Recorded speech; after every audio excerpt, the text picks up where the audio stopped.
ఎదుటి వ్యక్తితో ఏదైనా అవసరం ఉంటే ప్రేమ ఉన్నట్టు నటిస్తారు, అవసరం తీరిపోయిన తర్వాత ఎంతవరకైనా తెగిస్తారు వారిని బాధ పెట్టడానికి.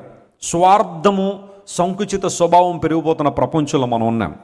ఒక చిన్న నింద నీ మీద పడగానే, ఒక చిన్న ఒంటరితనం గుండా నువ్వు వెళ్లాల్సి వచ్చినప్పుడు, లేదా ప్రజలు నేను రిజెక్ట్ చేసినప్పుడు, నీకు క్యాలిబర్ని, నీ ఓడ్తిని తక్కువ చేసి మాట్లాడినప్పుడు ఎందుకు కృంగిపోతున్నావు?